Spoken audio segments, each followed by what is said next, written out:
Welcome to Touch Technology Review today. A quick video response in relation to a question that was asked on the channel. And the question was, will the iPad Pro be a viable replacement for a MacBook Pro?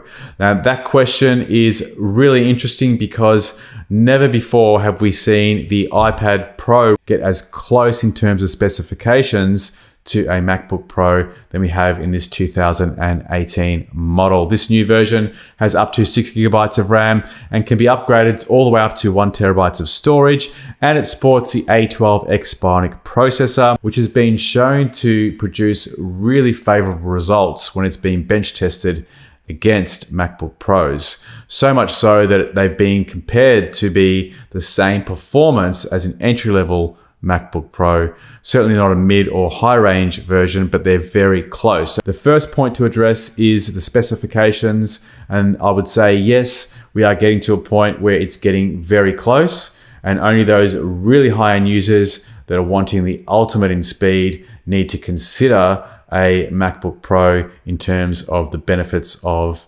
the specifications. The second thing to look at, however, is the availability of professional applications.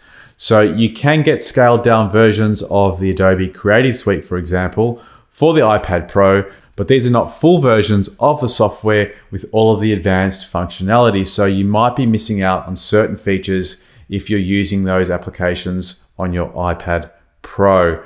Having said that, Adobe have announced that they'll be releasing the full version of Adobe Photoshop CC in 2019 for the iPad Pro. So that clearly indicates that Adobe are moving in the direction of providing all of their software for the iPad Pro at some point in the not too distant future. And beyond that, I think there's a good chance that Apple might streamline their operating systems, and we might find there'll be a point when there's only one operating system, one for all, that you'll be able to use on all your devices, from your iPhone to your iPad to your MacBook Pro or desktop computer. That is purely speculation, but I really can see this happening maybe in a few years' time. So that's something to consider if you're thinking about whether you should go for one option or the other.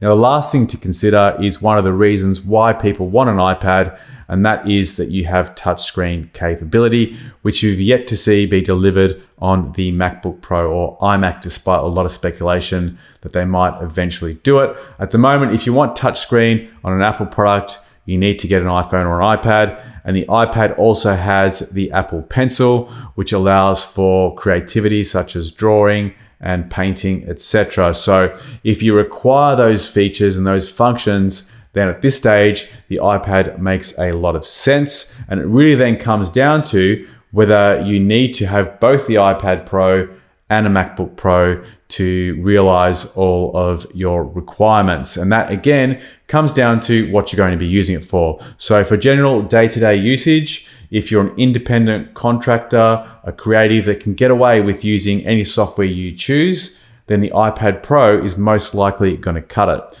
If you are working in a creative environment where you need to be sharing files with other users that are using, for example, Premiere, Adobe InDesign, Photoshop, etc., you need access to that specific file format for file interchangeability, then you might still be wedded to the Mac OS operating system, and you'll still need a MacBook Pro. Certainly there's a great saving financially if you can get away with just the iPad.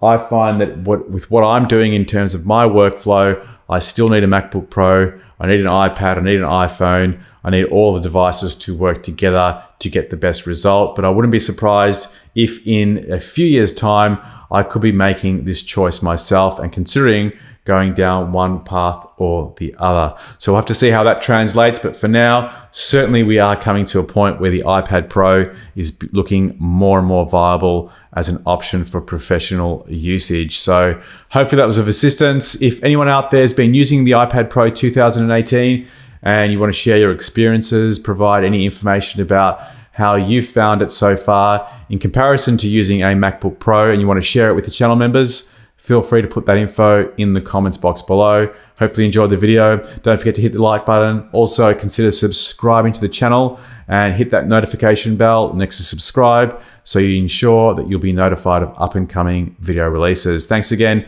See you on the next video. Bye for now.